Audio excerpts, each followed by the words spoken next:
నిర్మాతని పీడించేవాడు hero. ఇండస్ట్రీలో satirical గా చెప్పుకునే మాట ఇది. కానీ ప్రభాస్ విషయంలో మాత్రం ఈ జోక్స్ పనికిరావు. ఆయన నిర్మాతలకి మోస్ట్ లవ్లీ హీరో అట.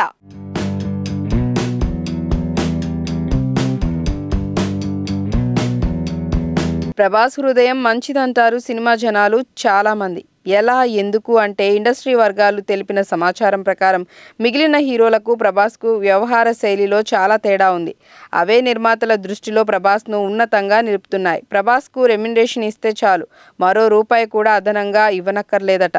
మిగిలిన హీరోలకు అయితే అలా కాదు. మేకప్ మ్యాన్, మేనేజర్, అసిస్టెంట్లు ఇలా చాలా ఉంటాయి వ్యవహారాలు. ప్రభాస్ తన కారులో వస్తారు, మరో కారులో ఆయన మనుషులు వస్తారు. క్యారవాన్ ఆయనదే వస్తుంది, కానీ దేనికి రూపాయి ఇవ్వనక్కర్లేదు.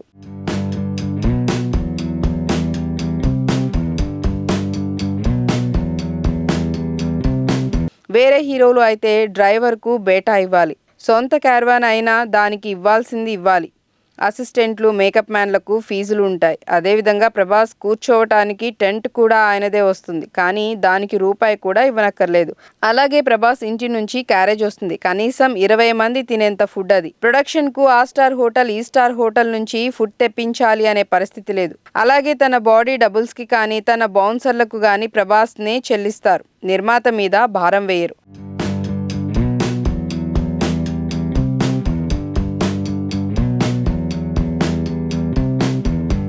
మిగిలిన హీరోల పరిస్థితి చూస్తే వేరుగా ఉంది. ప్రతిదానికి నిర్మాతకు ఓచర్ వస్తుంది. ఇక ఫారెన్ టూర్స్ వీటికి అదనం.